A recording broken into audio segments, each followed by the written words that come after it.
Brice Clotaire Oligui Nguema s'adresse au président français pour lui confier un problème judiciaire de l'État gabonais. Et il utilise un ton intimiste. Cher Emmanuel, le Gabon a hérité d'une dette colossale. Cette dette colossale est la faute de M. Ali Bongo, de sa femme Sylvia et de son fils Noureddine. Est-ce que vous vous rendez compte de l'incongruité?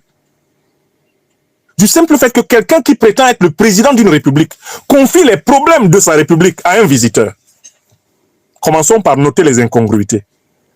Est-ce que le problème de la justice politique dans un pays africain est une affaire qu'on doit confier dans une conversation publique sous la forme intime au président français? Il s'agit d'un scandale absolu. C'est un manque de respect pour lui-même, Oligui Nguema. C'est un manque de respect pour le Gabon. C'est un manque de respect pour l'Afrique. C'est un manque de respect pour tout. Est-ce que vous imaginez Emmanuel Macron, même comme on dit que parfois il aime faire le fou là.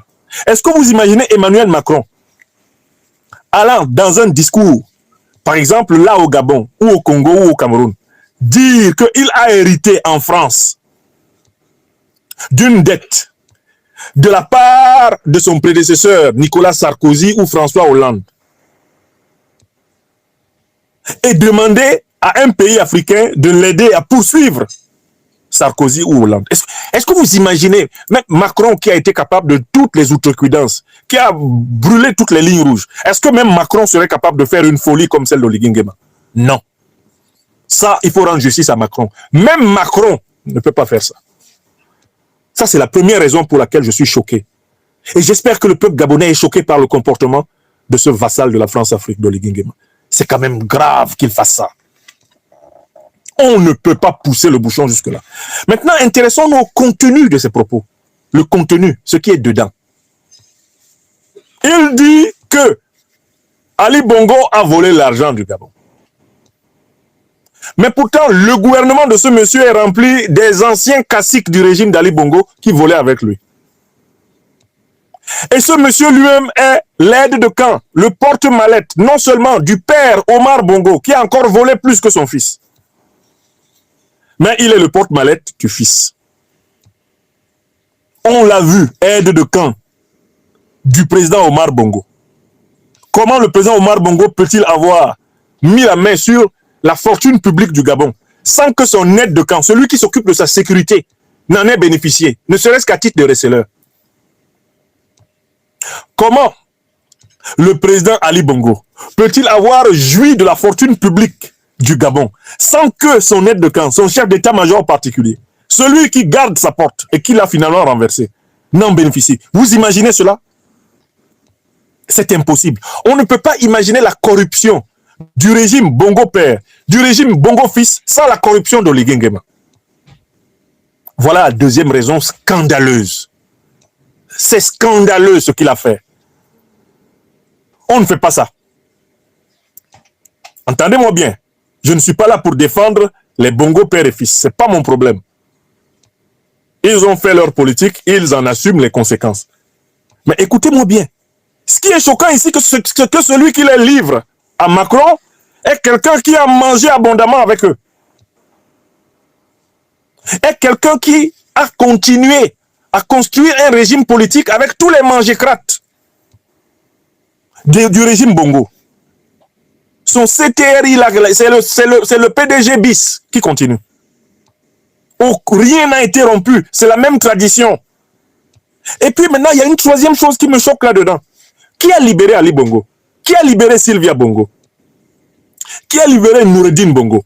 C'est Oligui Nguema. On a même la vidéo dans laquelle il leur fait signer une décharge avant de les faire partir.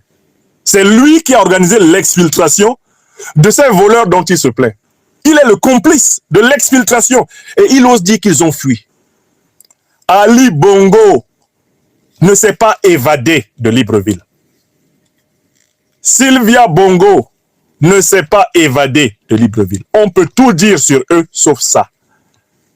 Noureddine Bongo ne s'est pas évadé de Libreville.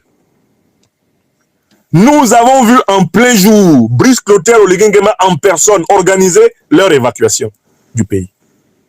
Les Gabonais ont tous vu en plein jour Brice Clotaire Oligui Nguema organisait la sortie de la famille Bongo. Et tout le monde sait que le coup d'État était possible à cause de la division à l'intérieur de la famille Bongo elle-même. Puisque la sœur aînée d'Ali Bongo, Pascaline Bongo, est une alliée de Brice Clotaire Oligui Nguema. Ça, le président Ondo Ossa, qui a gagné l'élection contre Ali Bongo, le président Ondo Ossa, il a eu le courage de le dire très tôt. Il a dit, c'est une petite révolution de palais. C'est Pascaline Bongo qui règle les comptes avec sa belle-sœur, Sylvia Bongo, avec laquelle elle s'entendait comme chien et chat. Donc, le professeur Ondo Ossa l'a dit. Et il a raison. Donc, voilà les trois choses qui me choquent. Je me demande même comment le président Macron peut être assis et comment il a pu vivre cela. Est-ce qu'il ne se rend pas compte que là, ce sont des déchets qui lui ont été jetés à la figure? C'est en fait toute la vomissure de la France-Afrique gabonaise qui a été jetée sur la figure de Macron. On lui a dit, voici donc le régime de merde que vos prédécesseurs ont contribué à installer. Regardez ce que ça donne.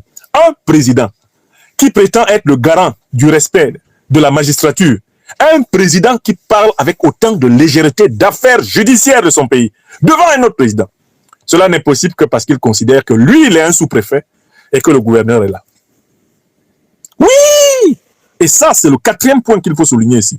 Oligui Nguema ne peut tenir ce discours que parce qu'il considère le président Macron comme le gouverneur du Gabon et lui-même, il se prend comme un préfet ou un sous-préfet. C'est tout.